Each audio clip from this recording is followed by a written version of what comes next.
তিস্তা সেচ প্রকল্পের নীলফামারী অঞ্চলের 90 কিলোমিটার প্রধান সেচ নালা সহ সেকেন্ডারি ও টারশিয়ারি খালগুলোতে রয়েছে টুইটুম্বুর পানি।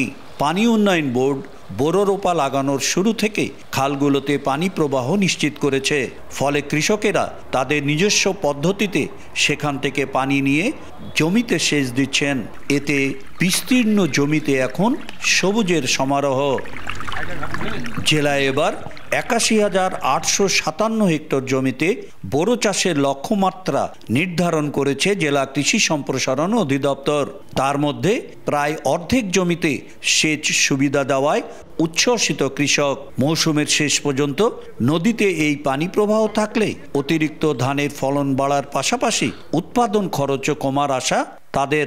ক্যানেলের পানিতে আমার তো বিঘা করে অল্প টাকা, 500 থেকে 600 টাকা লাগতেছে। একেবারে পানির রেটে আমরা পানিটা পাচ্ছি। অন্য জায়গায় তো অনেক দ্বিগুণ বাজার, মোটর মানে 6,000 টাকা বিঘা। পর্যাপ্ত পানি ব্যবস্থা আছে, আমরা বললেই পানি পাচ্ছি। পানির লেভেল কমে গেলে আমরা অফিসারদেরকে ফোন দিলে পানি দিচ্ছেন।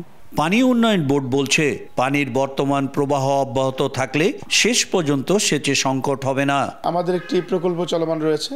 প্রকল্পটি সমাপ্ত হলে আমরা আশা করছি যে 1 লক্ষ হেক্টর জমিতে আমরা সেচের পানি দিতে পারবো।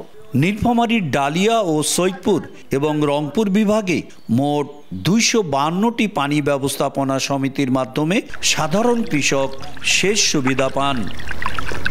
শাকির হোসেন বাদল, সময় সংবাদ, নীলফামারী।